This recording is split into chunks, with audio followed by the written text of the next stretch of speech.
तो let's start. शुरुआत करते हैं हम हमारी क्लास। जल्दी आइए, फास्ट स्टूडेंट्स, जल्दी बैठिए। तो सबसे पहले भाई आप सभी को गुड इवनिंग। ठीक, जोश के साथ करना है हमें, क्योंकि मैथमेटिक्स है। कहीं भी जोश की कमी होगी ना तो मैथ्स के प्रॉब्लम सॉल्व नहीं होंगे, है ना। लोग मैथ्स को प्रॉब्लम बोलते हैं, पर मैं बोलता हूँ मैथ्स प्रॉब्लम नहीं है। वो ना आपकी अपनी क्वालिटी को परखने का ना एक जरिया है। जहां आप मैथ्स को प्रॉब्लम बोलने लगे ना कि मुझे मैथ्स के प्रॉब्लम सॉल्व करना है, मतलब आप ऑलरेडी अपने माइंड को नेगेटिविटी की ओर ले जा रहे हो, है ना। प्रॉब्लम क्यों बोल रहे हो, सीधा बोलिए प्रश्न है, मुझे हल करना है। हम अंग्रेजी माध्यम में इतना जा चुके हैं कि हम ये बोलते हैं मुझे मैथ्स के प्रॉब्लम सॉल्व करना है, मतलब आप पहले ही अपने माइंड को बता देते हो कि आगे आने वाला जो प्रश्न है वो प्रॉब्लम है ना। तो आज से आप क्या कहोगे, प्रश्न है, मुझे प्रश्न हल करना है, या अंग्रेजी में कहना है तो क्या कहोगे, क्वेश्चन है, क्वेश्चन सॉल्व करना है। प्रॉब्लम बोलोगे आज से नहीं। तो अपनी माइंड को कभी नेगेटिव रखो ही नहीं।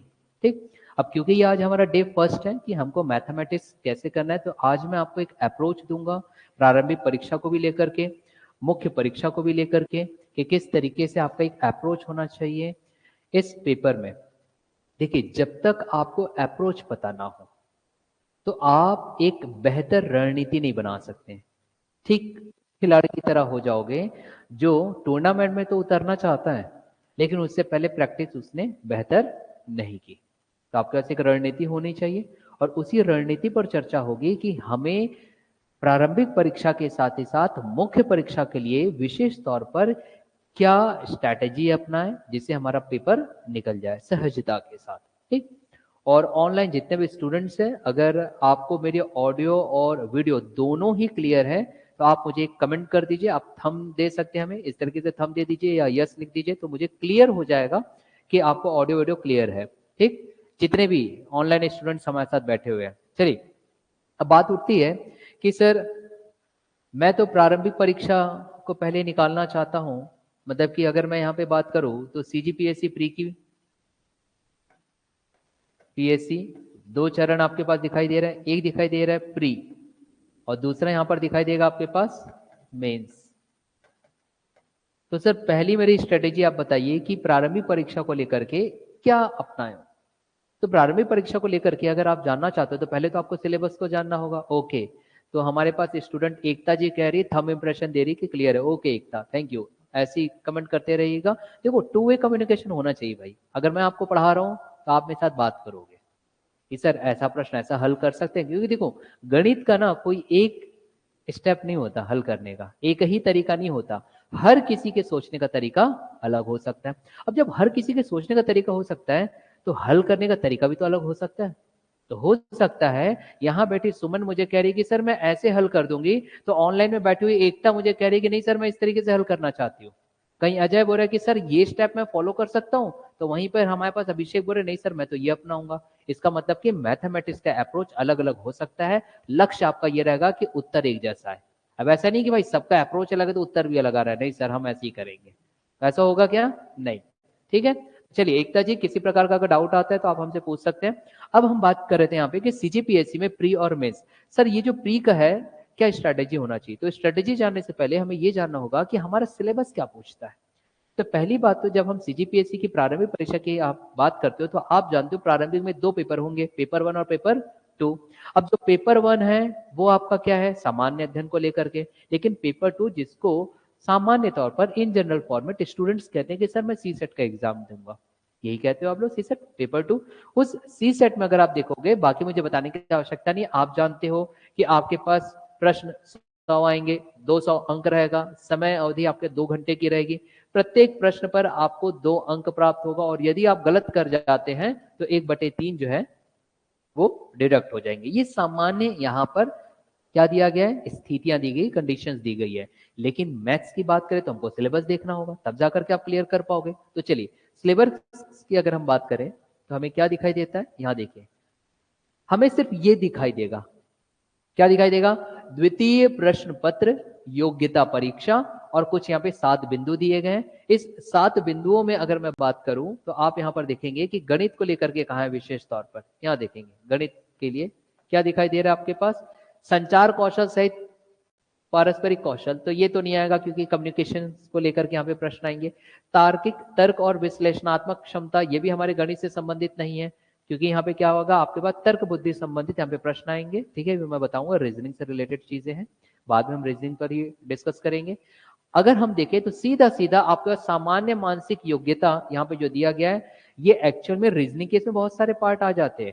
और जब आप मुख्य परीक्षा के विद्यार्थी हो तो मैं आगे जाकर के बताऊंगा, मुख्य परीक्षा के सिलेबस में ये लिखा गया है, समझ आ रहा है, मतलब उसने गणित में ही इसको अटैच किया, मतलब कि मुख्य परीक्षा में भी आपके पास गणित के साथ ही साथ रीजनिंग का भी कुछ पार्ट आना तय है। समझ आ रहा है।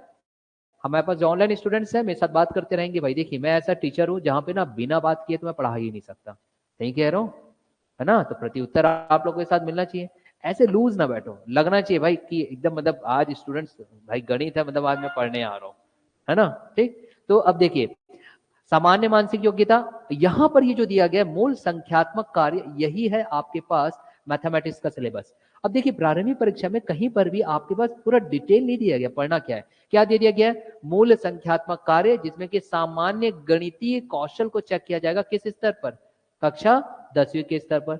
अब बोला जरूर है कक्षा 10वीं के स्तर पर, लेकिन यदि आप देखोगे ना तो इसका स्तर 10वीं का है, लेकिन इसकी जो समझ है, प्रश्नों के पूछने का जो पैटर्न है, वो आपके ग्रेजुएट लेवल के स्टूडेंट का रहता है ना। स्तर उसने क्या दे रखा है, 10वीं की, मैं 10वीं कक्षा का बोर्ड का पेपर उठाऊंगा, 10वीं तक के जितने भी आपके बुक में जो क्वेश्चन दिए गए, 6ठी से लेकर के 10वीं तक के, वहां के प्रश्न आ सकते हैं, मतलब कि बेसिक्स, मगर समझ आपकी कहाँ की रहेगी, ग्रेजुएट लेवल की।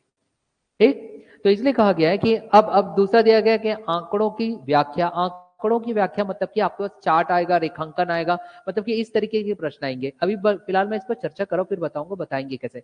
ये देखिए वाई एक्सिस होता है, ये एक्स एक्सिस होता है, ये इस तरीके का रेखांकन हम करेंगे। कहीं पर चार्ट की बात आ रही है तो ये नहीं ना रह करके वो बार डायग्राम की बात करेगा, ऐसा दिया गया है। इस टाइप के प्रश्नों को हम हल करेंगे। बार डायग्राम की बात आ गई, तालिकाएं आ गई, तालिका मतलब सीधा सीधा टेबल की बात करेगा। आंकड़ों की पर्याप्त इत्यादि, वो भी किस पर बोल रहा है, कक्षा 10वीं के स्तर पर। यही है हमारे गणित का सिलेबस, बस इतना लिखा है। लेकिन क्या सिर्फ इतना पढ़ना है,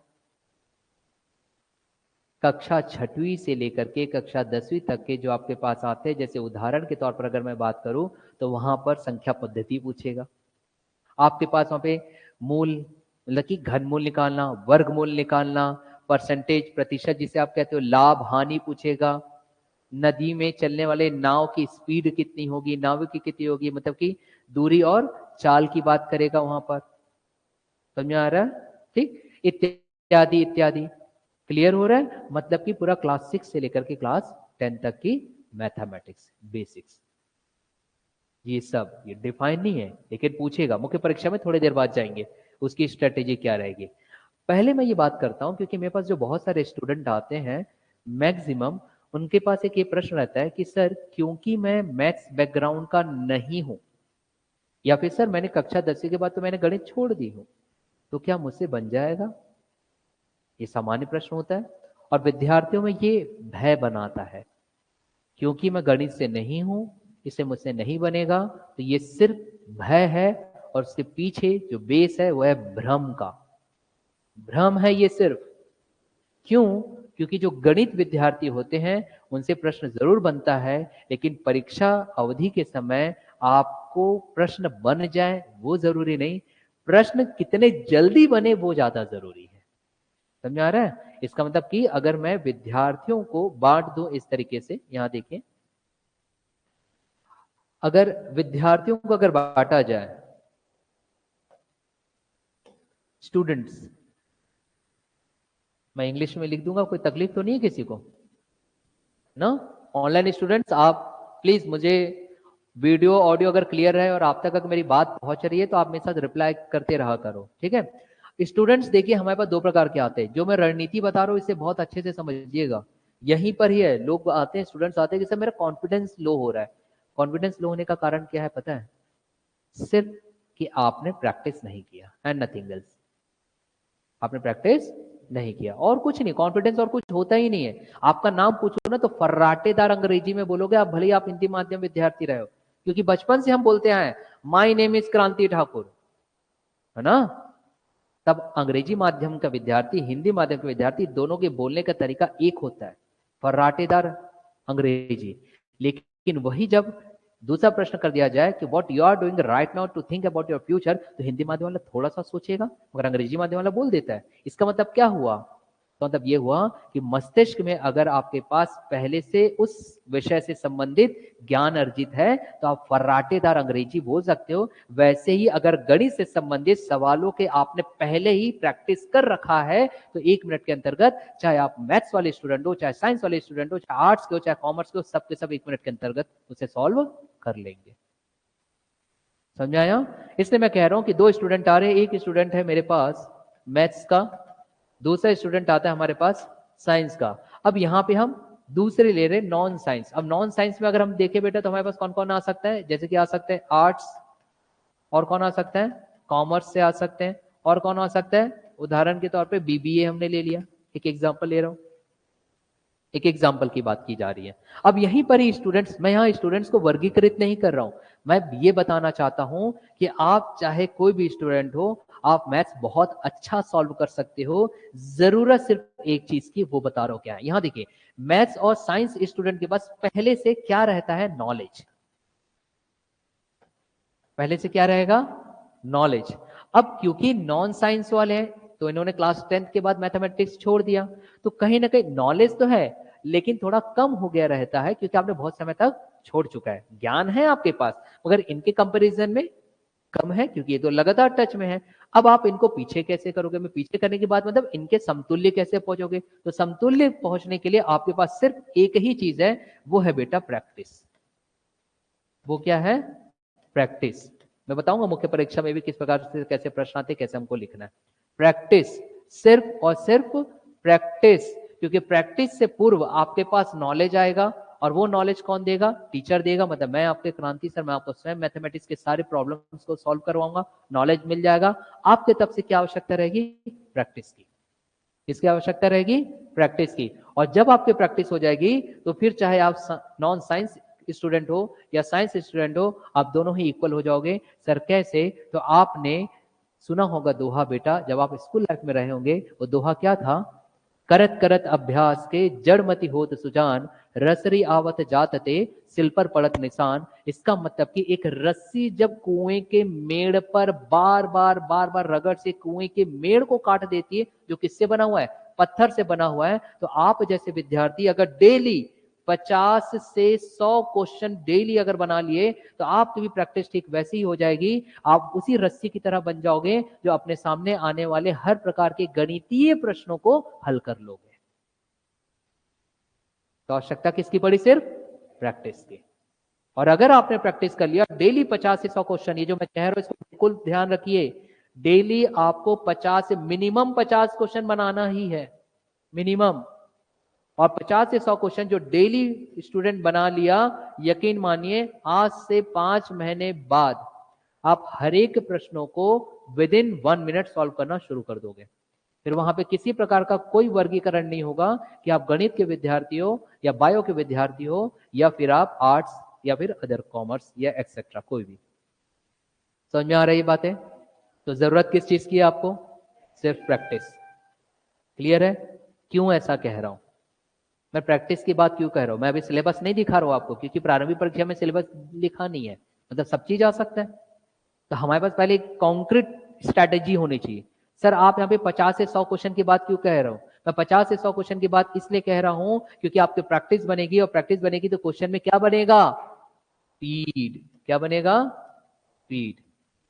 अब यही वो चीज है जो विद्यार्थी प्रश्न करते हैं कि सर मैं गणित को जान तो गया, नॉलेज है मेरे पास, ज्ञान है उस प्रश्न से संबंधित, परंतु सर मेरी स्पीड नहीं बढ़ रही है, मेरी स्पीड नहीं बढ़ रही। तो दूसरी स्ट्रेटेजी हमारी किससे संबंधित होना चाहिए, स्पीड से। अब सर स्पीड कैसे बढ़ाऊं मैं, स्पीड मतलब सीधा सीधा यहाँ पे बात किसकी हो रही बेटा बताओ, कैलकुलेशन। या फिर आप अगर हिंदी माध्यम से हैं तो हम इसे क्या कह देते हैं, गणना। सीधी सीधी बात, स्पीड मतलब कैलकुलेशन। आपको कैलकुलेशन फास्ट करना है, तो कैलकुलेशन फास्ट करने से पूर्व जो मैं आपको बात कह रहा हूं वो आपको नेक्स्ट क्लास में आने से पूर्व अपने घर पर करके ही आना है। और हर वो विद्यार्थी करेगा जो ये चाहता है कि उसका प्रारंभिक परीक्षा आसानी से निकले और अगर आप व्यापम भी दो बेटा, भले आप प्री कम मेंस के विद्यार्थी हो, व्यापम तो दोगे ना, और व्यापम में मैथ्स और रीजनिंग बहुत बड़ा खेल होता है। अगर मैं सिर्फ और सिर्फ पीएससी के प्रारंभिक परीक्षा की अगर मैं बात करूं तो लगभग मैथ्स और रीजनिंग में ना लूं तो 40 से 45 क्वेश्चन औसतन। और वही अगर हम व्यापम की बात कर ले तो व्यापम में तो जिसका मैथ्स और रीजनिंग बेहतर है वो तो गेम चेंजर है, तख्ता ही पलट देते हैं वो लोग, है ना।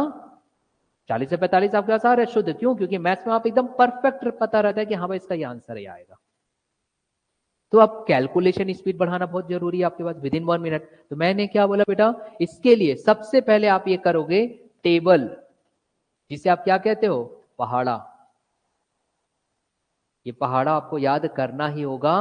वो गया बचपन का समय कि सर हमको 2 का पहाड़ा आता है, हमको 3 का आता है, 5 का भी आता है सर, 6 का भी आता है, उसके बाद ना सर सीधा 10 का आता है, और ज्यादा हुआ तो 20 का बोल दूंगी सर मैं तो, और 11 एक ठो और जोड़ दो।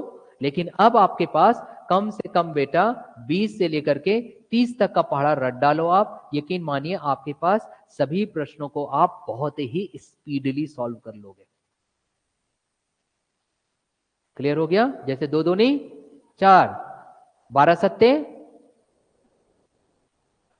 84, है ना, 13 छके 14 पंचे 70। अब स्पीड थोड़ी थोड़ी कम होते जा रही है, मगर जब 2 एकम 2 बोला तो फर्राटेदार बोले, स्पीड बढ़ी है आपकी। इसका मतलब कि गणित के सवाल स्पीडली तब सॉल्व होंगे जब आपके पास टेबल पता होगा। ये आपको याद ही रखना है, यही ब्रह्मास्त्र है और गणित में और कुछ नहीं होता। दूसरा जो होगा, कुछ आपके पास स्टैंडर्ड वैल्यू हमको याद रखना है बेटा, कुछ स्टैंडर्ड वैल्यू। अब वो स्टैंडर्ड वैल्यू क्या हो सकती है? कुछ स्टैंडर्ड वैल्यू, देखिए आज मैं सिर्फ आपको एक स्ट्रैटेजी बता रहा हूं इसलिए हौच पौच लिख रहा हूं, अन्यथा आप जानते हो मेरी क्लास बिल्कुल ऐसे चालू होगी तो मैं बार बार करके लिखता हूं, है ना। अब बात आती है स्टैंडर्ड वैल्यू में हम क्या क्या करें, क्या क्या कर सकते हैं। ऑनलाइन स्टूडेंट्स रिप्लाई करते रहिएगा आप मेरे साथ। स्टैंडर्ड वैल्यू जैसे आपने सुना होगा, यहां देखेंगे बेटा, अगर मैं यहाँ पे स्टैंडर्ड वैल्यू की अगर मैं बात करूं या फिर मानक, है ना, स्टैंडर्ड वैल्यू या फिर मानक मान की अगर मैं बात करूं गणितीय तौर पर, तो आपने जैसे सुना होगा वर्गमूल 2, वर्गमूल 3, इन सब का मान। अगर आपके पास वर्गमूल 2, वर्गमूल 3, वर्गमूल 4 मत बोलना, उसका तो 2 आता है ना। तो वर्गमूल 2 और वर्गमूल 3 ऐसे कुछ स्टैंडर्ड वैल्यूज है जिसको आपको याद ही रखना है, जहां कई बार ये क्या आएंगे, सॉल्व करने के लिए आएंगे। पाई की वैल्यू, पाई जानते हो ना, पाई, पाई वैल्यू आपको याद रखना है। क्यों सर, ऐसा क्यों दे रहे हैं? देखिए जब मैं आपको गणित बताऊंगा तो उसमें एक ज्यामिति करके आता है, ज्योमेट्री। अंग्रेजी माध्यम वाले विद्यार्थी उसको ज्योमेट्री बोलते हैं, इंग्लिश मीडियम के और हिंदी माध्यम के स्टूडेंट उसे ज्यामिति कहते हैं। तो वृत्त से संबंधित प्रश्न आ जाता है, देखे होंगे आपने। अगर वृत्त से संबंधित आ जाए, जिसे आप सर्कल कहते हो, और वहां पे त्रिज्या बस दे देगा बेटा, त्रिज्या मतलब ये त्रिज्या, आर रेडियस, और आपको निकालना है उसका सरकमफ्रेंस, ये होता है सरकमफ्रेंस, जिसको आप हिंदी में परिधि कहते हो, और निकालना है 2 पाई आर, यही तो सूत्र होता है, यही तो सूत्र होता है। तो यहां से फिर से आपके पास एक रिजल्ट निकला कि मुझे कैलकुलेशन बढ़ाने के लिए नेक्स्ट पॉइंट जो है वो है फॉर्मूला रटना। क्या रटना? फॉर्मूला। फॉर्मूला बिल्कुल वैसे ही कंठस्थ करना है बेटा जैसे आप अपने अपने मोबाइल नंबर 10 के 10 डिजिट याद कर लेते हो, वैसे ही कंठस्थ होना चाहिए formula, tip of the tongue. समझ आ रहा है? हर एक फॉर्मूला। अब 2 पाई आर आ गया, अब देखो अगर ये 2 पाई की स्टैंडर्ड वैल्यू अगर आपको पहले से पता रहेगी, आप सिर्फ त्रिज्या की वैल्यू रखोगे और उसको गुणा कर दोगे और आपके पास मान ज्ञात हो जाएगा। हुआ? इसी से तो स्पीड बढ़ेगा, इसी से क्या बढ़ेगा? स्पीड बढ़ेगा। समझ आ रहा है? एक चीज तो आप लोग अपने दिमाग में बिल्कुल बैठा के रखिए, क्या? उसे समझिए किस चीज की मैं बात कर रहा हूं। वो ये है कि गणित जैसे चीज में लास्ट 30 डेज स्ट्रेटेजी ऐसा कुछ नहीं होता भैया। जो विद्यार्थी 6वीं से 10वीं तक का गणित नहीं सीख पाया था, इसलिए तो आपने आर्ट और कॉमर्स गए थे, एक भय की वजह से। हालांकि आप सीख जाते हैं, एक भय की वजह से। तो ये कैसे संभव है कि 30 दिन में आप एकदम गणित सीख जाओगे और पेपर निकाल लोगे? Last 20 strategies to clear the mathematics with full marks. How is it possible? कैसे संभव है? संभव ये उनके लिए है जिन्होंने पहले से मैथ्स को 5 महीना कंठस्थ कर लिया है, 50 से 100 क्वेश्चन डेली सॉल्व करके। ये उनके लिए होता है। चुनिंदा टॉपिक, चुनिंदा क्वेश्चंस और उनकी प्रैक्टिस। ये उन विद्यार्थियों के लिए बिल्कुल नहीं है जो पिछले 5 महीने से बिल्कुल तैयारी नहीं की। समझ में आया? अब और एक चीज जो आपको जानना है, सर और कैसे मैं प्रैक्टिस स्पीड कर सकता हूं? तो बेटा आपको देखना होगा पैटर्न। क्या देखना पड़ेगा? पैटर्न। पैटर्न इसलिए बोला जा रहा है, जब आप मैथमेटिक्स के क्वेश्चन सॉल्व कर रहे होते हो तो आपको पता चल जाता है, अरे यार ये तो इस पैटर्न से है। तो देखना कई बार पुस्तकों में लिखे रहता है या फिर आपके सीनियर्स भी होते हैं, तो देख यार अगर ऐसा वाला क्वेश्चन आया ना तो तू इसको ऐसा हल करना, बोल देते हैं। वो क्या है? पैटर्न है। इसका मतलब कि आपके पास मैथमेटिक्स में या गणित में प्रश्न वही रहता है, देखना सिर्फ आंकड़े बदलते हैं। तो अगर आपके वैसी प्रश्नों की तैयारी पहले हो चुके, आंकड़ों का बस खेल है, और आंकड़ों के खेल को खेलने के लिए तो मैंने आपको टेबल रटवा दिया, मैंने आपको फॉर्मूला रटवा दिया, मैंने आपको बेटा स्टैंडर्ड वैल्यू रटवा दिया। तो अब जब खाना पका हुआ है सिर्फ मुंह में रख करके चबाना ही तो है। अब उसके लिए भी तो शिक्षक आपके पास बैठ करके नहीं चबाएगा, ला बेटा मैं कर देता, नहीं ना, वो तो आपको स्वयं करना है। क्लियर हुआ? इसका मतलब कि क्या हुआ, अगर आपने पैटर्न जान गए बेटा तो आपका इजीली क्वेश्चन सॉल्व हो जाएगा, भले ही आप मैथ्स रीजनिंग भले ही आप मैथ्स स्टूडेंट हो, साइंस स्टूडेंट हो, या फिर आर्ट कॉमर्स बीबीए कहीं से भी विद्यार्थी। क्लियर हुआ? पैटर्न जानना है। अब नेक्स्ट जो एक बात आती है जो विद्यार्थी प्राय हमसे पूछते रहते हैं, वो ये पूछते हैं कि सर, यहां पे ध्यान देना, सर ट्रिक जैसी कुछ चीज, हर विद्यार्थी ये चीज पूछता है, ट्रिक। तो जब मैंने कहीं भी पढ़ाया हूं आज पिछले 10-11 वर्षों से लगातार, इसमें 2009 से ऐसे पढ़ा रहा हूं, देखोगे तो 14 वर्ष प्लस हो चुके हैं। तो आप जब ये देखोगे, पहली बात तो गणित में किसी प्रकार का कोई ट्रिक या जादू होता नहीं है। ये आपके, अगर मैं किसी मैथ्स को सॉल्व करने का, जैसे उदाहरण मैं दे रहा हूं कि आपके पास कोई भी एक क्वेश्चन था मैथ्स का, उस क्वेश्चन के मैथ्स को सॉल्व करने में आपके स्टेप लगे, स्टेप 1 ऐसा करते करते ये 2 करते हुए 3, एक ऐसा आता है जहां पे हमको एक लास्ट स्टेप कवर करने में सीधा आंसर आ जाता है, पता है ना। तो वो लास्ट स्टेप जो होता है ना, वहीं की चीजों को रटवा दिया जाएगा आपको, मगर बेटा उससे पहले ये 3 मस्तिष्क में कैलकुलेट भी तो होंगे, और जब ये 3 कैलकुलेट हो जाते हैं तो चौथा आसानी से हमें दिखाई देता है हर उस विद्यार्थी को जो कम से कम डेली 50 से 100 क्वेश्चन सॉल्व करेगा, और फिर वही लास्ट स्टेप ही बन जाता है बेटा क्या? ट्रिक। और कुछ नहीं है ना ट्रिक। ट्रिक जैसा कुछ नहीं है। ट्रिक सिर्फ और सिर्फ दिए गए 4 से 5 स्टेप का वो 5वां 6वां स्टेप है, जो पहले के 4 स्टेप आपके कहां कैलकुलेशन हुए? मस्तिष्क में, प्रश्न पढ़ते साथ, और लास्ट वाला आपको मालूम है, यार इसमें तो ऐसा वाला फॉर्मूला लगा दूंगा, लास्ट का स्टेप तो बन जाएगा मेरे से। क्लियर हुआ? समझ में आ रहा है? हाँ, तो ये ट्रिक होता है बेटा, और कुछ नहीं है कि मैं आपको जादू बता दूं और आपसे बन जाए, ऐसा कुछ भी नहीं होता, कुछ भी नहीं होता। ये सिर्फ और सिर्फ आपकी अपनी तैयारी होगी। तो ये तो हो गया हमारे पास सर स्पीड बढ़ाने के लिए। और कुछ सर, बुक हम कौन सा लें? बुक के लिए तो वैसे आप कोई भी ले सकते हो, मैथमेटिक्स के लिए कोई ऐसा नहीं फिक्स कि मैं ये जो बुक बोलूं उसी से, भाई मैथ्स में तो आपको प्रैक्टिस करनी है। लेकिन हम यहाँ कक्षा में कोई एक पुस्तक चलाएंगे जिससे आपकी तैयारी बेहतर हो, सब एक साथ तैयारी कर ले, ठीक। और बाकी जो प्रश्न लाना है अच्छे बुक से और कुछ अच्छे प्रीवियस पेपर्स मैं यहाँ पे करवाऊंगा, वो सब उसके चिंता मत करना। अब आपकी लास्ट स्ट्रेटेजी प्रिपरेशन क्या होनी चाहिए? अब ये सब मैं एक ओवरऑल बता रहा हूँ ना, चाहे आप प्रारंभिक परीक्षा के हो या मुख्य परीक्षा का, थोड़ा सा और बदलाव कर दूंगा। तो देखिए, अब आपको जानना क्या है, हम स्टूडेंट क्या करते हैं पता है? हम स्टूडेंट जो बिगिनर्स होते हैं, स्पेशली देखिए 2 प्रकार के स्टूडेंट है। एक वो स्टूडेंट जिसने जस्ट शुरू किया है, और एक वो स्टूडेंट जो ऑलरेडी स्टार्ट कर चुका है, ऑलरेडी स्टार्टेड है, वो कर चुका है। इसका मतलब कि इसकी प्रैक्टिस थोड़ी ज्यादा है, इसकी प्रैक्टिस कम है। अब हम करते क्या है, ये जो स्टूडेंट है जिसको अंग्रेजी में हम बिगिनर्स बोलते हैं, शुरुआत जिसने किया है, वो क्या करता है कि यार मेरी कक्षा का फलाना जो XYZ मेरा जो दोस्त है वो तो यार हाई लेवल के क्वेश्चन बना रहा है, तो मैं क्यों नहीं बनाता। तो फिर ये विद्यार्थी क्या करता है, ऐसे क्वेश्चंस को लेगा, प्रॉब्लम्स को, जो कि क्या है थोड़े हाई लेवल के, और वो हाई लेवल के क्वेश्चन इससे थोड़े बनने में मुश्किल होते हैं, तो इसका जो कॉन्फिडेंस है वो क्या होने लगता है, गिरने लगता है, लो होने लगता है। तो मैं आपको एकदम क्लियर कह रहा हूं कि अगर आप बिगिनर्स हैं तो आप पहले स्टेप वाइज चलो। जब आपसे स्टेप वाइज प्रश्न पूरे हल होने लगे, सीधा टॉप लेवल के प्रश्नों को आप देखो। आप इससे तुलना मत करो ना, आप ये भी तो देखिए, ये भी पहले कभी आपके जैसा था, मगर आज 5 महीने बाद वो आपसे ऊपर उठ चुका है। इसका मतलब कि 5 महीने बाद आप भी इसके जैसे बन जाओगे।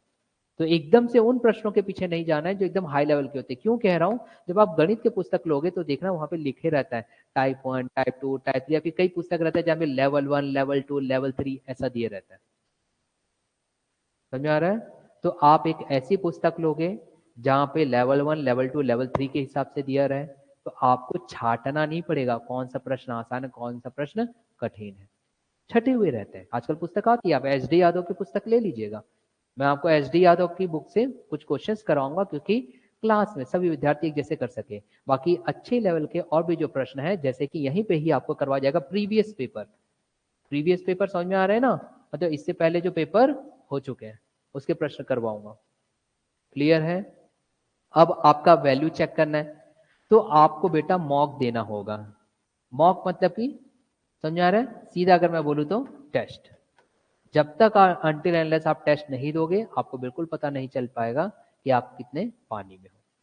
तो ये तो थी एक स्ट्रैटेजी जो आपकी होनी चाहिए ओवरऑल प्रारंभिक परीक्षा को लेकर के, अगर मैं बात करूं, या फिर अगर मैं बात करता हूं आपके एक दिवसीय परीक्षा को लेकर के। अब हम देखते हैं कि सर मुख्य परीक्षा को लेकर के हमारे पास क्या कुछ होना चाहिए। यहां देखते हैं मुख्य परीक्षा में, यहाँ ये चीजें समझ में आई। अब यहां देखो बेटा, पहले तो मुख्य परीक्षा में हमको ये देखना पड़ेगा कि हमारे पास सिलेबस क्या है। जब आप मुख्य परीक्षा में जाते हो तो आपके पास आता है पेपर 2।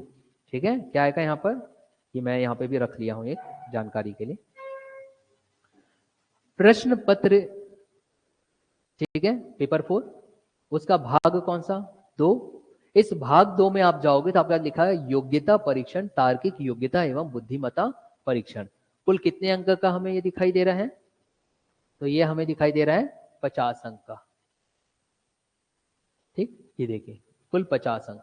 अब 50 अंक है तो यहाँ पे प्रश्न किस तरीके से बटे हुए रहेंगे ये भी आपको जानना है। प्रश्न बटे रहेंगे तो जब आप जाओगे तो ये 50 अंक बटे रहेगा इस तरीके से, 2 का, 4 का, 6 का, 8 का, 2 4 6 8 और 10 का भी दे देता है। इस प्रकार के जो प्रश्न है बेटा वो आपके पास क्या रहेंगे, बटे रहेंगे। 2 4 सॉरी 6 लिख दिया गया, 2 4 8 और 10। क्लियर है, 2 4 8 और 10। तो जैसे 2 नंबर के प्रश्न है, औसतन मैं बात कर रहा हूं, तो 2 नंबर के प्रश्नों को अगर उसको देना रहा तो 6 क्वेश्चन दे दिया, तो 2 छक्के कितने हो गए, 12 नंबर आपके पास यही हो गए। वहीं अगर हम 4 नंबर की बात करते बेटा, तो 4 नंबर में हमारे पास 3 प्रश्न आ जा रहे हैं, तो 4 तिया कितने हो गए, 12 हो गए, तो 12 12 उधर 24 हो गए। अब कौन सा आया, 8 नंबर की। जब हम 8 नंबर की बात करते हैं तो 2 ले लीजिए, तो 8 दूनी 16, तो 12 12 24 और 16 कितने हो गए, 40 हो गए। 10 नंबर का एक क्वेश्चन ले लीजिए, 10 एकम 10, तो 40 और 10 50। तो लगभग ऐसे 50 क्वेश्चन आपके पास बनते हैं। लगभग औसतन की मैंने बात कर रहा हूं, औसतन। औसतन क्या क्या बोला गया आपके पास, 2 नंबर मैंने बताया, कितना बताया, 6, 12 ले लीजिए। 4 नंबर कितना बताया गया, 4 तिया 12, 8 ले लीजिए, लगभग 2 कितने हो गए, 16, 40 हो रहे कि बेटा देख लो। अब बचा क्या आपके पास, एक 10 नंबर का ले लीजिए, एक, तो कितना हो गया, ये 10। अब ये टोटल कर लोगे तो कितना मिल जाएगा, 50। लगभग ऐसे ये बंटवारा होगा औसतन के तौर पर। समझ आ रहा है। अब ये कैसे कैसे क्या क्या है, हम इसको पहले सिलेबस के आधार पर देखते हैं, फिर आपको आंसर राइटिंग कैसे करनी है। क्योंकि देखिए, जब आप एक दिवसीय परीक्षा की बात कर रहे थे, आपने प्रारंभिक परीक्षा लिया, आपने व्यापम दिया, तो वस्तुनिष्ठ प्रश्न है ना, और वस्तुनिष्ठ प्रश्नों में आपको कोई स्टेप देखना नहीं है, आपने फाइनल रिजल्ट इस्तेमाल किया, जिसे आप ट्रिक बोलते हो, आपके पास क्वेश्चन बन गए, सॉल्व हो गए। लेकिन जब आप मुख्य परीक्षा के विद्यार्थी हो तो याद रखना बेटा, मैथमेटिक्स में स्टेप वाइज मार्किंग होती है। क्या होती है? Step wise marking. ऐसा मैं क्यों कह रहा हूं कि अगर किसी प्रश्न को हल करने में आपने 5 स्टेप लगाया और 5 स्टेप में 4 सही था, 5 में हार्डली छोटी सी गलती आपने कर दिया, आंसर आना था 12 और आपके आ गए 10, छोटी सी कहीं आपने मिस्टेक कर दिया, तो वो आपको 0 नहीं देगा, पहले के 4 स्टेप के आधार पर आपके पास वो उत्तर दे देगा। मान लीजिए अगर वो 10 नंबर का था उदाहरण के तौर पर, तो 7 नंबर मिल गया, 7 नंबर मिल गया। लास्ट का किसकी वजह से डिडक्ट हो जाएगा? एक क्यों कम हो जाएगा? अंतिम वाला जो आपने स्टेप लिया था। इसका मतलब कि मैथमेटिक्स में जब आप मुख्य परीक्षा के प्रश्नों को हल करोगे तो स्टेप वाइज मार्किंग होगी। क्या मार्किंग होगी? Step wise. अब जब स्टेप वाइज मार्किंग की बात आती है तो भाई आपको ये भी तो पता होना चाहिए कि सर फिर मैं स्टेप कैसे बनाऊंगी, स्टेप कैसे बनाऊंगा। मैं यहाँ पे प्रश्न उठा करके नहीं बता रहा हूं, मैं यहाँ पर अब आपको सिर्फ एक स्ट्रेटेजी बता रहा हूं कि किस तरीके से आपके पास होना चाहिए। यहाँ देखिए, मान लीजिए, देखो आपके पास आंसर शीट में ज्यादा जगह रहती नहीं है ना, ज्यादा जगह रहेगी नहीं। जैसे कि यहाँ पर मैं एक बना देता हूं, उससे आपको एकदम क्लियर होगा। यहाँ देखिए, ये ऐसा कर रहा हूं, दिख रहा है सबको, है ना? ये एक बॉक्स बना दिया, यानी एक कॉपी है, समझ के चलो, आंसर शीट। अब इस आंसर शीट में हमने क्या किया, इस तरीके से ये ऐसा क्वेश्चन कम आंसर शीट एक साथ रहेगा। ठीक, अब यहां पर आपके पास पहला मैंने कोई प्रश्न दे दिया, यहां पे कोई एक प्रश्न दिया गया है। ठीक, उदाहरण के तौर पर हम ले रहे हैं, उदाहरण मैं कह रहा हूं x प्लस वाई का वर्ग, उदाहरण, अरिथमेटिक बीजगणित से एक उदाहरण की बात कर रहा हूं। अब आपको इसको हल करना पड़ेगा, अलग अलग स्टेप आपके पास आएगा। अब आपके पास यहाँ पे उत्तर का दिया गया, ये उत्तर है, यहाँ पे आप उत्तर लिखोगे। अब आप क्या करोगे? अब इतने में तो आप कंप्लीट नहीं कर सकते बेटा, तो अब आपको क्या करना पड़ेगा, अगर आपके स्टेप बढ़ रहे हैं तो बेहतर विकल्प ये रहेगा कि आप इसे इस तरीके से, अब ये यहाँ पे तो प्रश्न आएगा, आप इसको इस तरीके से यहाँ पे डिवाइड कर दो। जब आप डिवाइड करोगे ना तो प्रैक्टिकली आपको इस तरीके से दिखाई देगा, क्योंकि ऊपर तो यहाँ पे क्या लिखा हुआ रहेगा, प्रश्न लिखा रहेगा। अब आपने इतनी ही जगह को देखिए कि क्या बना दिया, 2 जगह बना दिया। मतलब कि अब जो आपके पास स्टेप आएंगे, एक स्टेप यहाँ पे आ गया स्टेप 1, फिर यहाँ पे बन गया आपका स्टेप 2, फिर आप आगे चले गए तो यहाँ पे आ गया स्टेप 3, और ये आ गया फाइनल रिजल्ट स्टेप 4। तो इतना ही से ही जगह में आपका सॉल्यूशन भी मिल गया कंप्लीट। समझ में आया कैसे लिखना है? मैं किसी प्रश्न को हल करके नहीं बता रहा हूं, मैं सिर्फ और सिर्फ आपको ये बता रहा हूं कि कैसे आपको प्रश्नों को वहां पर हल करना है। स्टेप क्लियर हुआ? क्यों? क्योंकि ये क्या है, स्टेप वाइज मार्किंग है, इसमें स्टेप वाइज मार्किंग है। पहली चीज क्लियर हुआ, समझ में आया? अब दूसरा, सर मैं स्टेप कैसे बनाऊं? कुछ स्टैंडर्ड वैल्यूज, स्टैंडर्ड तरीका आपको अपनाना पड़ेगा। जैसे कि उदाहरण के तौर पर अगर मैं बात करूं, इसी में ही अगर हमें हल करना रहता, मान लीजिए हमने ये लिया, देखो मैं थोड़ा सा बड़ा करता हूं ताकि आपको इजीली समझ में आए। जैसे ये दिख रहा है सबको, आपको दिख रहा है? ठीक, अब यहाँ देखिए, अब मुझे स्टेप बनाना है। उदाहरण के तौर पर मैं इसी को ही हल करने जा रहा था, तो मैं सबसे पहले, अब यहाँ पे तो उत्तर लिखा रहेगा, तो ये उत्तर है, ये उत्तर है। अब उत्तर में आपने क्या किया, आपने सबसे पहले लिखा, लिखते हैं, याद करें, माना कि x बराबर दिस एंड दैट, लिखते हैं हम, है ना? वो स्टेप होगा बेटा। जैसे कि आपने लिख लिया माना कि, अब माना कि अगर आप नहीं लिखना चाहते, अंग्रेजी माध्यम के विद्यार्थी या फिर ऐसे स्कूल के हो जहां पे स्टेप वाइज आपको सिखाया गया है, बोर्ड परीक्षाओं में होते थे, तो वह ऐसे लिख लेते डायरेक्ट, ये भी गलत नहीं है। सिंस, याद करो आपने इसको, चूंकि, कई जगह जबकि, ऐसा कह देते थे, जबकि सिंस दिस एंड दैट, मतलब कि सिंस एक्स बराबर हमने मान लिया एक, मान लीजिए उदाहरण की मैं बात कर रहा हूं। फिर जब जब आप स्टेप बदलोगे बेटा, तो आप यहाँ पे ऐसे एरो बनाओ, ऐसा एरो बनाओ, क्योंकि एरो बनाना मतलब ये दर्शाता है कि अब आप स्टेप बाय स्टेप क्या करते जा रहे हो, बदलते जा रहे हो। समझ आ रहा है? अब अगर आपके पास अब जगह कम पड़ रहा है, तो जगह कम पड़ रहा है तो मैंने क्या बताया, आप 20 से क्या कर लीजिए, तो डिवाइड कर लीजिए। फिर आप नेक्स्ट स्टेप में जाना है, यहाँ जगह कम था तो आप यहाँ जा सकते हो, ये लीजिए, बन गया आपके पास स्टेप। और लास्ट में फाइनल रिजल्ट आता है तो हम ऐसा करते थे, याद करिए। इसको अंग्रेजी में देयरफॉर बोलते हैं, और हिंदी में क्या पढ़ते हैं इसको, अगर ये ऐसा रहा एक बिंदु ऊपर और नीचे तो इसलिए, तो यहाँ पे क्या आ जाता है, रिजल्ट आ जाता है फाइनल। समझाया? फिर तो आपको समीकरण बनाना है, समीकरण तो हम बाद में देखेंगे। तो ये एक तरीका होगा आपका हल करने का गणित का। क्लियर हुआ? अब हम मुख्य परीक्षा के सिलेबस के कुछ बिंदुओं को देख लेते हैं कि क्या कुछ पूछ सकता है, कैसे रहेगा। बाकी मैं इन सब की आपको तैयारी करूंगा, बिल्कुल निश्चिंत रहिए। बस ईमानदारी से बैठना यहाँ पर, क्योंकि गणित है ये, ना तो ये आपका है ना तो ये मेरा है। बना तो कार है ना, मैं तो फिर आगे नहीं कहता, बाकी बच्चे विद्यार्थी हैं, है ना बेटा, समझदार हो आप लोग। तो आगे बनते हैं। देखो अब आपके पास यहाँ पे बात हो रही थी बेटा कि सिलेबस क्या है। सिलेबस देखेंगे, यहाँ देखो हमने सिलेबस की यहाँ पे बात किया तो क्या लिखा हुआ है, परिमेय संख्याओं को जोड़ना, घटाना, गुणा करना, भाग देना, दो परिमेय संख्याओं के बीच परिमेय संख्या ज्ञात करना।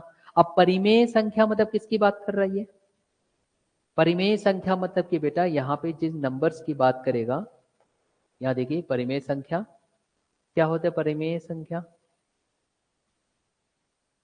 पता है किसी को, इंग्लिश में परिमेय संख्या रैशनल नंबर, मतलब कि ऐसे संख्याओं को जोड़ने और घटाने की बात कर। अभी सब मैं ओवरव्यू बता रहा हूं ना आपको, ऐसे, क्योंकि इसी से ही 2 नंबर का आएगा, इसी से ही 4 का आ सकता है या 8 का आ सकता है ना, और 10 के तो बाद में देखेंगे, बड़े बड़े और भी क्वेश्चंस हैं, ठीक है। तो परिमेय संख्या मतलब कि ऐसी संख्या जिसको हम 2/, जैसे 3 लिख लिए, 4/7 लिख लिए, इसको परिमेय संख्या बोलते हैं। जिसको अगर मैं एक स्टैंडर्ड फॉर्मेट की बात करूं बेटा, तो यहाँ पे P/Q के फॉर्म में जितने भी आपके पास संख्या के टर्म्स आएंगे उसको हम परिमेय संख्या या फिर रैशनल नंबर्स कहते हैं। क्या कहते हैं, रैशनल नंबर्स। अब उनको जोड़ना कैसे, घटाना कैसे, सामान्य विधि होगी।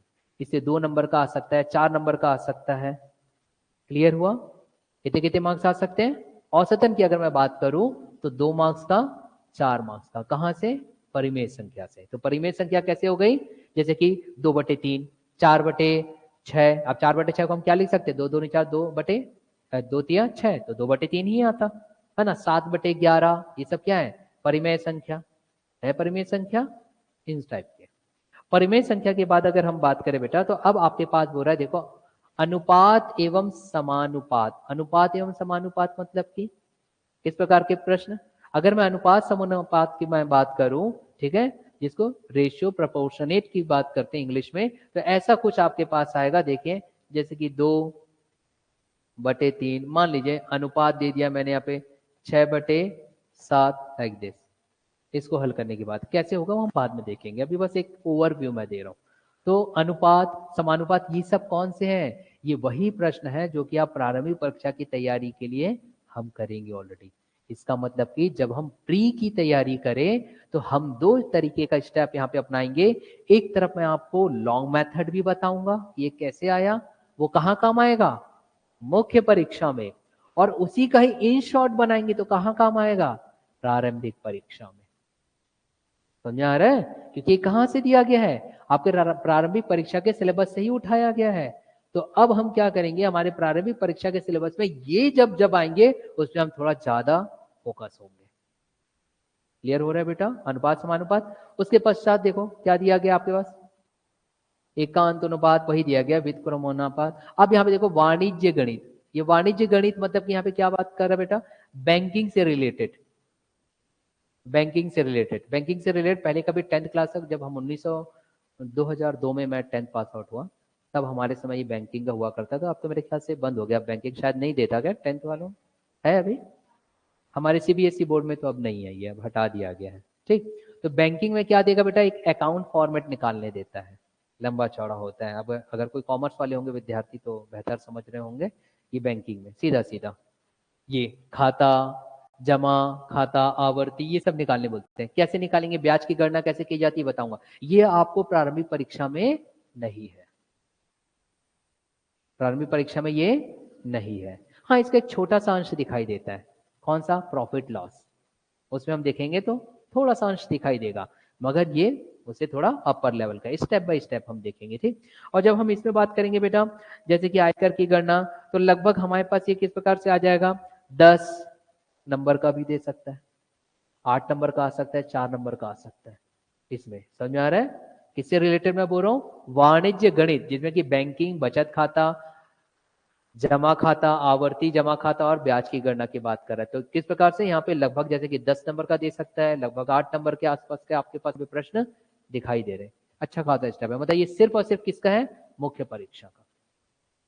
अब इसके बाद अगर हम बात करें बेटा, तो यहाँ पे देखो आयकर की गणना, ये सब इसी में आएंगे, गुणनखंड करना। अब यहाँ देखो ये तो प्योर मैथमेटिक्स है, कहाँ पे, आयकर की गणना तो इनकम टैक्स वाली रिलेटेड बात है, जो मैं आपको बैंकिंग में ही बताऊंगा पूरा का पूरा।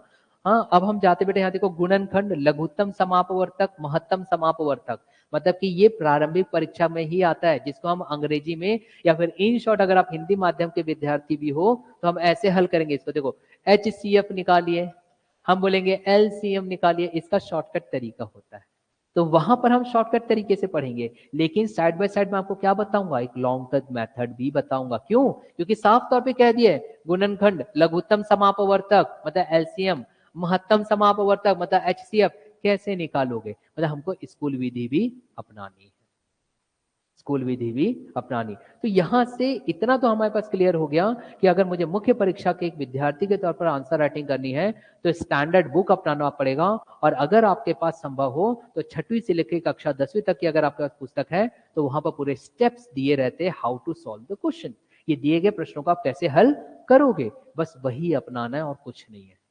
प्रारंभिक परीक्षा अलग चीज है, इन शॉर्ट कैसे करें मैं बताऊंगा, मगर मुख्य भी तो है, स्टेप वाइज मार्किंग, तो वो स्टैंडर्ड बुक आप फॉलो कर सकते हो, या फिर मैं तो कक्षा में आपको बताऊंगा ही। इतना समझ में आया आपको, चलो थोड़ा सा फिर आगे बढ़ते हैं।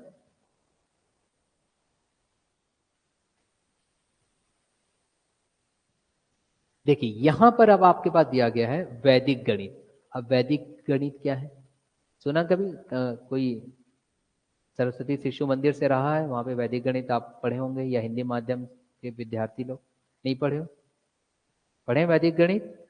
वैदिक गणित जो होगा ना बेटा, वो एक गणित सूत्र नाम की एक पुस्तक है, गणित सूत्र। और जो गणित सूत्र नाम की जो पुस्तक है वो स्वामी श्री भारती कृष्ण जी के द्वारा लिखा गया है, ठीक है, स्वामी श्री भारती कृष्ण जी के द्वारा लिखा गया गणित सूत्र। और उस गणित सूत्र में उन्होंने बताया है, मतलब भारतीय पद्धति अपना करके, कि कैसे हम बड़े से बड़े प्रश्नों को छोटे स्टेप्स में सॉल्व कर सकते हैं। मतलब कि ये जो वैदिक गणित है, जिसमें कि जोड़ना, घटाना, गुणा भाग करना इत्यादि जो आएगा हमारे पास, उसमें यही बताया गया कि अब तक जो हम मैथमेटिक्स अपना रहे थे, अभी हमने देखा था, हम प्रारंभिक परीक्षा की भी हमने बात किया, अब उसी में ही वैदिक गणित लाया जा रहा है, ताकि आप इजीली कम समय में इसे हल कर सको। कैसे किया जाएगा वो मैं बाद में बताऊंगा आपको। कैरी फॉरवर्ड करते हैं ना, जैसे हम, जैसे कि 5 और 10 15 हो गया, तो 5 लिखते हैं और 10 को आगे बढ़ा देते हैं, कैरी फॉरवर्ड करते हैं हम। वैसे ही उसमें कैरी फॉरवर्ड करने की जगह बिंदु लगा देते हैं बेटा, बताऊंगा मैं वो कैसे होता है, वो बाद में बताऊंगा, ठीक है। तो ये है वैदिक गणित। अब जब हम इस वैदिक गणित की अगर बात करेंगे, अब ऐसा नहीं कि आपको गणित सूत्र पुस्तक लेनी है, ऐसा कुछ नहीं। यहाँ पे जो हम आपको करवाएंगे वो, और स्कूल के स्टैंडर्ड बुक में भी गणित, वैदिक गणित होता है, वहां से ही मैं लूंगा। तो वैदिक गणित में आपके प्रश्न कैसे आ जाएंगे, वैदिक गणित की अगर बात करें तो यहाँ पे 2 नंबर का आ सकता है, 4 नंबर का आ सकता है, 8 नंबर का इत्यादि आपके पास दिखाई दे रहा है। ये वैदिक गणित, मतलब कि ये एक अलग से टॉपिक हमें दिखाई दे रहा है, ये सिर्फ और सिर्फ आपके कहां पर है, मुख्य परीक्षा में। क्लियर है, कहां दिखाई दे रहा है आपके पास, मुख्य परीक्षा में। वैदिक गणित के बाद बेटा, अब ये देखिए, अभी हमने देखा था घनमूल निकालना। घनमूल मतलब कि समझ में आ रहा है, ये हो गया वर्गमूल, और इसी को निकालना रहा तो फिर हम ऐसा लिखते हैं घनमूल, उत्तर क्या आएगा 2, है ना। तो ये कैसे निकाला जाता है, स्कूल विधि अपनाएंगे। तो घनमूल हो गया, विकुलम हो गया, उनके अनुप्रयोग, बीज गणित। अब ये बीज गणित में वैदिक गणित विधि होगा, ये तो वही चीजें अपनाने हमको। अब ये बहुत आसान है, देखो भारतीय गणितज्ञ एवं उनके कृत्व, जो कृतित्व है, जैसे आर्यभट्ट हो गए, वराह मिहिर जी हो गए, इनके बारे में सीधा सीधा लिखने के बारे में आता है, सिर्फ लिखना है। तो ये हमें सिर्फ इनके संदर्भ में हम चीजों को याद कर लेंगे, हम आपको डेटा दे देंगे, वो आपको याद करना होगा बेटा, just like story, just like story. तो जितने भी गणितज्ञ हमारे पास यहाँ पे दिखाई देते बेटा, हम उनके बारे में लिखेंगे। तो ये अच्छे खासे मार्क्स के मिलेंगे आपके पास। है ना। फिर उसके बाद अगर हम जाते हैं, यहाँ देखिए गणितीय क्रियाएं जैसे मूल संख्यात्मक, अभी तो हमने बात किया था, याद करिए, संख्या और उनके संबंध में आदि, परिमाण, क्रम, संख्या पद्धति, अभी हमने देखा था प्रारंभिक परीक्षा में। तो शुद्ध तौर पे प्रारंभिक परीक्षा में जो कुछ हम पढ़ेंगे वो यहाँ पर आएगा। अंतर ये रहेगा कि प्रारंभिक परीक्षा में इन शॉर्ट मैंने आपको बताया और यहाँ पर आप लॉन्ग कट में लिखोगे। ठीक वैसे यहाँ देखिए आंकड़ों की चार्ट बनाना, रेखांकन, तालिकाएं इत्यादि। तो ये जो प्रश्न को अगर हम बांटा जाए तो यही प्रश्न कहीं 2 नंबर के, तो कहीं 4, तो कहीं 8 नंबर के आपके पास दिखाई देते हैं। इतना समझ में आया आपको? नेक्स्ट देखते हैं इसी में ही, ये देखिए समांतर माध्य, मतलब कि अंग्रेजी में इसको मीन मोड मीडियन कहते हैं। यहां पर दिखाई दे रहा है व्यवहारिक गणित, लाभ हानि प्रतिशत। लाभ हानि प्रतिशत हम कहां पे पढ़ेंगे? प्री में पढ़ेंगे, मतलब प्री में जो पढ़ेंगे वो यहां पर भी आ रहा है। लाभ हानि प्रतिशत हो गया, औसत निकालना हो गया, बहुत आसान है। औसत निकालने की अगर बात किया जाएगा तो ये बहुत ही ज्यादा आसान प्रश्न है। समय, गति और दूरी, इसमें कैसा निकाला जाएगा कि एक नदी में एक नाव जा रही है, नाव नदी के विपरीत जा रही है, तो बताइए वो कितने देर में उसको पास कर पाएगी। औसत की अगर बात किया जाएगा तो बोलेगा जैसे कि अब एक कक्षा में 10 लड़के हैं, 20 लड़कियां हैं, तो उनकी औसत आयु कितनी होगी? समझ आ रहा है? एवरेज निकालने की बात कर रहा है जो, वहां पर हम इसमें अपनाएंगे। अब बेटा सामान्य मानसिक योग्यता, ये जो है ये सीधा सीधा आपके पास आता है रीजनिंग से रिलेटेड। सामान्य मानसिक योग्यता, जहां पर हम परीक्षा में करें विषम शब्द। विषम शब्द क्या है? ये समझ में थोड़ा अजीब लगता है, मगर ऑड मैन आउट अगर मैं बोलूं तो इजीली समझ में आएगा आपको। ऑड मैन आउट वो निकालना। दूसरा हम बात करेंगे सांकेतिक भाषा परीक्षण संबंधी परीक्षण, वर्णमाला परीक्षण। वर्णमाला मतलब कि जो सीरीज में दिए रहते हैं, जैसे रहता है ना A B, B C, C D dot, क्या आएगा? एनालॉजी भी कहते हैं। सीरीज हमको दिखाई देगी। तो ये सब सीरीज क्या है बेटा? ये सब तो रीजनिंग है ना। रीजनिंग है तो रीजनिंग की चीज भी कहां दे दी गई? मैथमेटिक्स में। याद करिए हम जब मैं आपको इंडियन ज्योग्राफी पढ़ा रहा था, इससे पहले हमने साइंस का भी देखा, तो मैं जब आपको प्रश्न हल करवाता था तो वहां पर आप देखेंगे कथन और कारण को लेकर के करते थे हम, कथन और कारण, सिलोजिज्म। वही कथन और कारण यहां पर भी दिया गया बेटा, देखो स्थिति, इसी टाइप के चीजों को हल करना। कथन और कारण, स्थिति प्रतिक्रिया परीक्षण, आकृति श्रेणी। आकृति श्रेणी मतलब कि कुछ नंबर्स दिए रहेंगे, ठीक है, और कौन सा नंबर वहां पर नहीं है वो बताना पड़ेगा, मतलब रीजनिंग का पार्ट है। आकृति श्रेणी मतलब कि कुछ इमेजेस को लेकर के बात चल रही है यहाँ पे, मैं बताऊंगा आपके पास। ठीक, अब ये अगर समय है अभी आपके पास, ठीक है समय है, तो अब हम कुछ चीजों को सॉल्व करना चालू करते हैं। सॉल्व करना मतलब कि अब मैं डायरेक्ट स्टार्ट करूंगा बेटा। यहां तक किसी को कोई डाउट है क्या? कैसा पढ़ेंगे, क्या करेंगे? तो मैंने इन शॉर्ट आपको क्या क्या बताया? इन शॉर्ट आपको जो मैंने बताया वो ये था कि अगर आप गणित की तैयारी करना चाहते हैं तो पहले तो आप अपने मस्तिष्क से ये बिल्कुल निकाल दीजिए, क्योंकि मैं मैथ्स वाला नहीं हूं, क्योंकि मैं साइंस वाली नहीं हूं, मैंने आर्ट्स या कॉमर्स से पढ़ा है, इसलिए मुझसे गणित नहीं बनेगा। ये बात सिर्फ और सिर्फ भ्रम है। आवश्यकता है किसकी? प्रैक्टिस, सिर्फ और सिर्फ प्रैक्टिस। एक दिन में 50 से 100 क्वेश्चन को हल करना। जो विद्यार्थी अगर ये कहे कि 50 से 100 क्वेश्चन सर सिर्फ मैं डेली बनाते जाऊं या रट लूं, तो बेटा रटना नहीं होगा, वो कई बार प्रैक्टिस करने से दिमाग में स्टेप छप जाते हैं। तो रटना ना बोलिए। एक ऐसा समय आएगा कि जब 51वां प्रश्न आप बनाओगे तो ऑटोमेटिकली आपसे बन जाएगा। क्यों? क्योंकि एक पैटर्न आपके माइंड में बैठ चुका है। दूसरा, जब 50 से 100 क्वेश्चन बार बार बना रहे हो तो आपको नहीं लगता कई ऐसे डाटा या आंकड़े आएंगे जिसको बार बार आप गुणा भाग करोगे तो आपकी स्पीड नहीं बढ़ जाएगी? ऑटोमेटिकली बढ़ेगी। 15 दूनी 30, मगर 15 छक्के बोलो, 15 सत्ते बोलो तो सोचना पड़ेगा।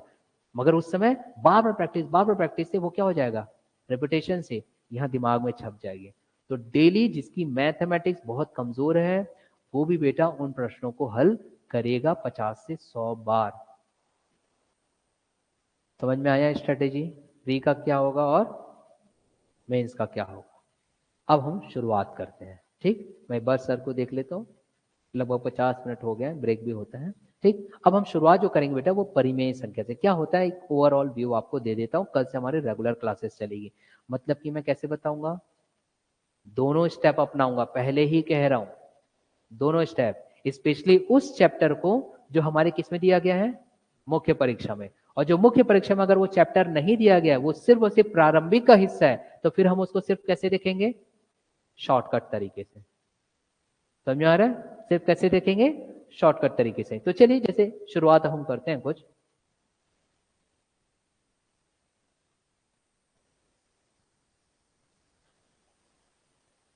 यहां देखें, शुरुआत जो हमारे मैथमेटिक्स की होती है वो होती है संख्या पद्धति से।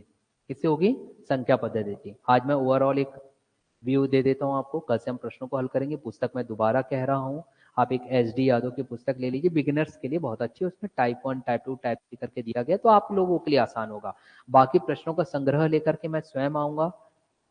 पहले पूछे गए जो प्रश्न है व्यापम में और आयोग में और अन्य स्टेट की PCS में, वो मैं स्वयं लेकर के आऊंगा। उसमें आपको भटकने की आवश्यकता नहीं है। अच्छे, एक पुस्तक आपके पास होनी चाहिए, इसलिए मैं कह रहा हूँ आप ले लीजिएगा। ठीक है, अब यहाँ देखें, हमारे पास आता है बेटा, आपने ऐसा कुछ स्कूल टाइम में पढ़ा होगा। देखो ऐसा कुछ देखे होंगे, ऐसा हम बनाते थे, याद है? स्केल से बना करके देते थे टीचर, और यहाँ पर हम ऐसा नंबर लिखते थे। ये आ गया 0, ये 1, 2, 3, और फिर ये डॉट डॉट डॉट डॉट करके के आप ऐसा कुछ बनाते थे। अनंत हिंदी में अनंत और अंग्रेजी में इन्फिनिटी आप इसे कहते हो, है ना? वही अगर मैं इधर चलूंगा तो ऋण 1, ऋण 2, ऋण 3 डॉट डॉट डॉट डॉट, ये ऐसा, है ना? याद करो, इसको हम नंबर लाइन बोलते थे। क्या बोलते थे? Number line. अब इसी नंबर लाइन में बेटा फिर हम डिवीजन करेंगे, हम विभाजित करेंगे अलग अलग चीजों को। कैसे? यहां देखें, हमारे पास एक संख्या होती है। अगर मैं यहां पर 1 से लेकर के ये वाले पोर्शन की मैं बात कर रहा हूं, बस एक ओवरव्यू दे रहा हूं ना, कल ये सब चीजों में शुरुआत करेंगे फिर से। अगर मैं यहां पर बात करूं, ये 1 से लेकर के यहां इंफिनिटी तक का, 1, 2, 3, 4 अप टू इन्फिनाइट तक का, इसको अंग्रेजी में कहा जाता है पॉजिटिव इंटीजर। अंग्रेजी में क्या बोलते हैं? Positive integer. और जब हम हिंदी की हम बात करते बेटा, तो ये कहलाता है धन पूर्णांक। ध्यान से सुनना, क्योंकि आप जो प्रश्न आएंगे आपके पास प्रारंभिक परीक्षा में, लिखा बस रहता है कि पूर्णांकों का ज्ञात करिए, वर्ग या वर्गमूल। तो आपको पता भी तो होना चाहिए पूर्णांक होते क्या है ना? तो अगर आप 1 से लेकर के इंफिनिटी तक आप जाते हो, तो इसे कहा जाता है धन पूर्णांक। और अंग्रेजी माध्यम के विद्यार्थी हो तो आप क्या बोलोगे? इसको पॉजिटिव इंटीजर। मान के आ गया 1, 2, 3, 4 अप टू कहां तक चले गए? इंफिनिटी तक का। देखिए आप ऐसा दोहराइए, नहीं दोहराओगे तो कुछ ऐसे विद्यार्थी जिनकी आंखें ऐसे ऐसे ऐसे ऐसे ऐसे ऐसे ऐसे झपकते रहती है। कुछ विद्यार्थी ऐसे बोलते हैं कि सर सब समझ में आ रहा है, बस यही समझ में नहीं आ रहा कि आप पढ़ा क्या रहे। जो गणित क्षेत्र से नहीं होते। और कुछ विद्यार्थी ऐसे होते हैं जो गणित क्षेत्र से होते हैं, उनको बहुत मजा आता है, क्योंकि मन ही मन में सोचता है देखना इस सब्जेक्ट में ना फोड़ डालूंगा, मेरे बाकी साथियों से अच्छा नंबर लाऊंगा। यस, होता है फीलिंग उनमें, क्योंकि उनसे पॉलिटी, हिस्ट्री, ज्योग्राफी कहीं ना कहीं पीछे हो गए रहते हैं। इसमें तो फोड़ डालूंगा मैं। तो ऐसे भी विद्यार्थी कई प्रकार के मिलेंगे हमें, मगर हमें तो सामान्य तरीके से सोचना है ना, न्यूट्रल होना है। ठीक है, चलिए। तो अब आपके पास क्या दिखाई दे रहा है? 1, 2, 3, 4 इंफिनिटी, आप इसको क्या बोले? धन पूर्णांक। अब मैं आप इससे प्रश्न करता हूं, अगर मैं यहां से ले लूं तो फिर इसका नाम क्या आ जाएगा? जी ऋणात्मक है पूरे, ऋण पूर्णांक। क्या आ जाएगा? ये ऋण पूर्णांक। और अगर आप अंग्रेजी माध्यम के विद्यार्थी हो बेटा, तो आप इसको क्या बोल दोगे? Negative integer. क्या कह दोगे? Negative integer. इतना क्लियर हो गया? मतलब कि ये आ गया ऋण पूर्णांक कह दीजिए, या फिर अंग्रेजी के विद्यार्थी हो तो ऐसे वो लिख देते हैं नेगेटिव इंटीजर। समझ में आ रहा है? मगर याद रखना बेटा, ये गणित है ना, इस वजह से यहाँ पर हम सिंबल को ज्यादा ध्यान देंगे। हम इसको ऐसा शो करेंगे, यहाँ पर हम इसको ऐसा शो करेंगे, +z -z, ये सब मैं बताऊंगा आपको। मुख्य परीक्षा में जब लिखोगे तो एक अच्छा इंपैक्ट पड़ता है ना? ठीक, हाँ कि ना? ठीक। अब मान लीजिए अगर हम 0 से ले लिए, तो नहीं सर मैं तो 0 से लूंगा, मैं आपके अनुसार क्यों चलूं? नहीं चलना है मुझे आपके अनुसार, मैं ऐसा लेना चाहता हूँ 0 से लेकर के 1, 2, 3, 4 अप टू इंफिनिटी तक का। तो हम इसको क्या कहेंगे? क्या कहेंगे आप इसको? होल नंबर, अंग्रेजी में होल नंबर, अगर आप English medium, you are student of English medium, whole number. और हिंदी माध्यम के विद्यार्थियों बेटा, तो इसको आप बोलते हैं पूर्ण संख्याएं। देखिए ये टर्मिनोलॉजी अगर आपको पता नहीं रहेगी तो जब प्रश्न आता है तो माथा घूमता है, ठीक है। इसे आप क्या बोलते हो? पूर्ण संख्याएं। जीरो से लेकर के अनंत तक के आप चले गए, 0 1 2 3 4 अप टू इन्फिनाइट, तो क्या कहलाएगा? ये पूर्ण संख्या है। इंग्लिश में आप इसे क्या बोलोगे? Whole number. क्लियर हो गया? हाँ कि ना? अब यदि आपके पास यही आ जाए कि सर ठीक है, मैं इसमें कुछ ऐसे संख्याओं को अलग अलग कर लूं, ऐसे ऐसे संख्याओं को मैं अलग कर लूं जो दो के पहाड़े से भाग चले जाए, डिवाइड कर दिया जाए, तो भैया उसकी सीरीज आप क्या बना सकते हो? आप ही मुझे बताइए। क्या मैं 2 लिख सकता हूं, 4 लिख सकता हूं, इधर 4 आ सकता है? क्या यहाँ 6 आ सकता है? क्या यहाँ 8 आ सकता है? Dot dot dot dot. तो क्या ये सब के सब 2 से भाग जाएंगे? बिल्कुल जाएंगे। आप इसको 2 से डिवाइड कर सकते हो, और अगर आप इसको 2 से डिवाइड कर सकते हो तो हम इसको क्या बोलेंगे बेटा? सम संख्या। क्या बोलेंगे? सम संख्या। याद इसलिए करवा रहा हूं क्योंकि जब प्रश्न आएगा तो आपको पता चलेगा कि फंसना कहीं नहीं है हमको, ठीक है। समझ में आ रही है बात? सम संख्या। क्लियर हो गया बेटा? चलो आप अपोजिट में आप लोगों से पूछा, आप लोग सब मुख्य परीक्षा के विद्यार्थियों, अगर 2 4 6 8 मतलब कि जो 2 से भाग चले जाए, आप लोगों से सम बोला, तो जो 2 से भाग ना जाए आप उसको क्या बोलोगे? विषम संख्या है। इंग्लिश में सम संख्या को बोला जाता है इवन नंबर। क्या बोलते हैं? Even number. अब इसी का अपोजिट मैंने बोला कि जो किससे चले जाए, जो 2 से ना जाए, तो हम यहां से क्या क्या उठा सकते बताओ? 1 3 5 7 इत्यादि। तो ये कौन सा नंबर हो गया बताइए? Odd number. Very good. अंग्रेजी में आप इसे बोल दोगे ऑड नंबर, और हिंदी में आप इसे क्या कहोगे? विषम संख्याएं। तो विषम संख्याएं वह संख्याएं होगी जो कि किससे विभाजित नहीं होगी? 2 से विभाजित। क्लियर हो गया बेटा?